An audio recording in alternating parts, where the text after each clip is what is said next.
I recently experimented with a full year of abstinence from alcohol.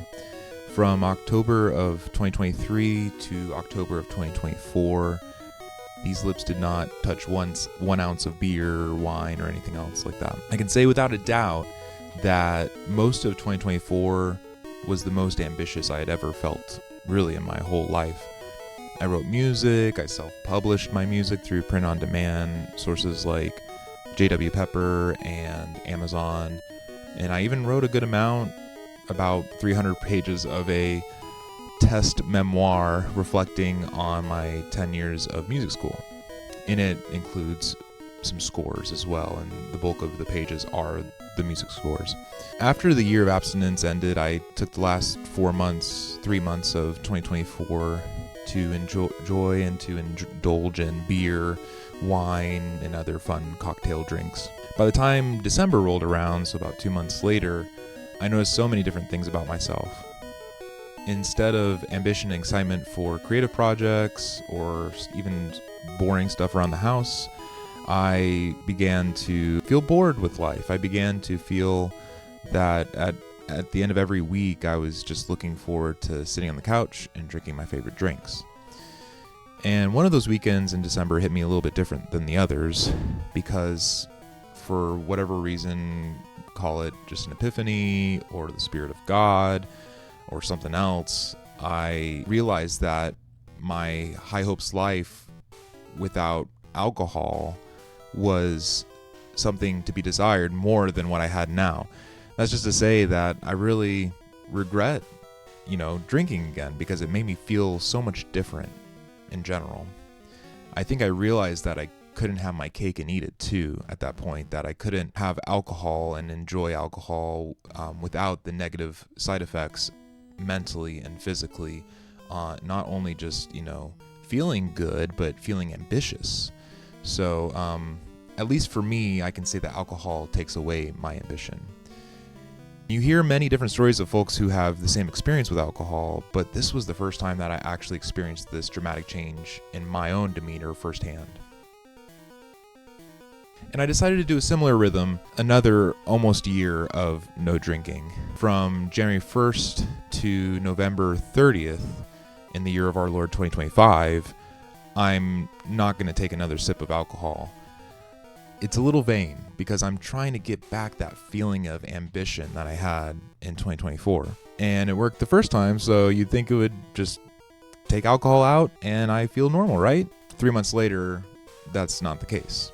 I find myself here in March 2025 still lacking any of that ambition or excitement to take on new personal projects or self-improvement. Am I depressed?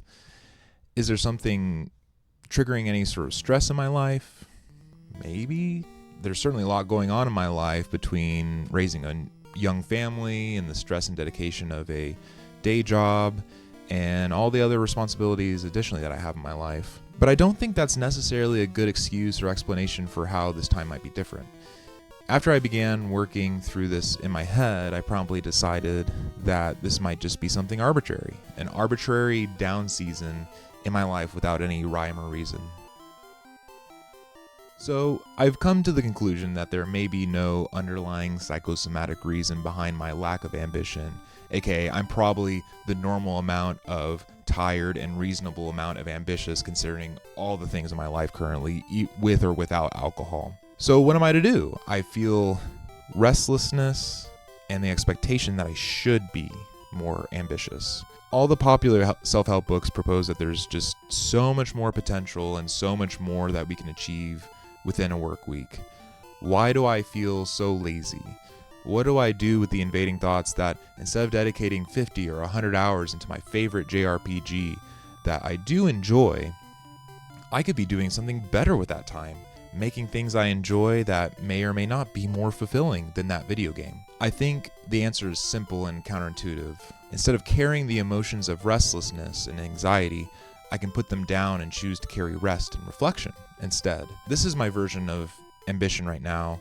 It's what I'm passionate and excited about in my current moment, experimenting with down seasons, the valleys, as a sort of vacation and intentional rest from the rest of my productive work.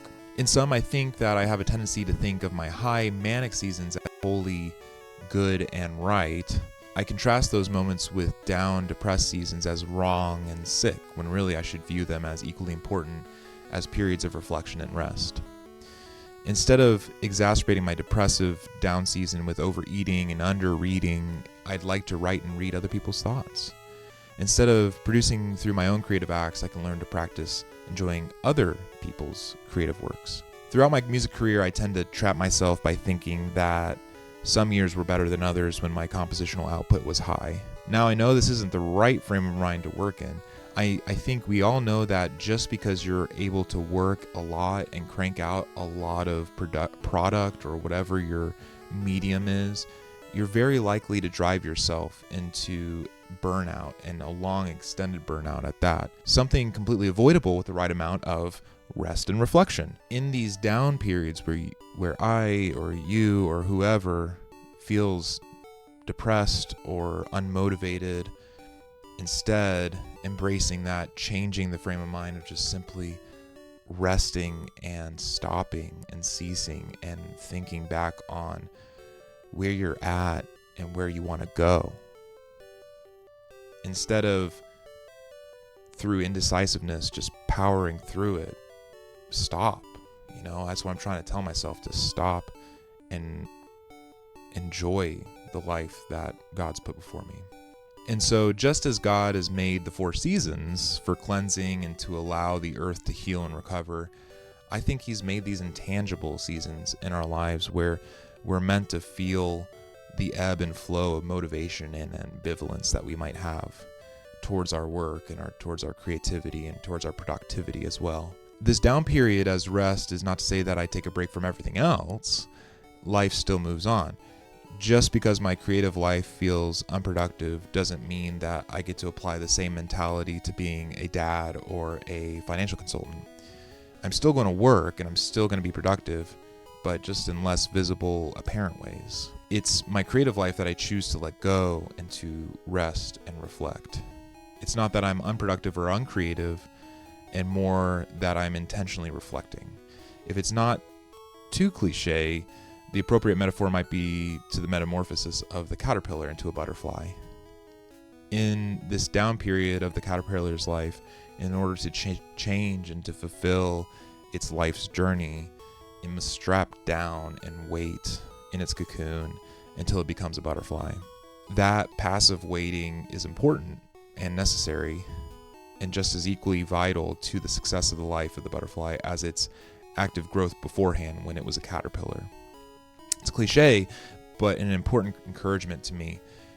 In my prayers, and I hope in yours too, you might ask God to be more, that you might be more like the humble caterpillar, to patiently wade and wait through your down periods, to continue to experience any and all good things life is waiting for you ahead. Thanks for watching.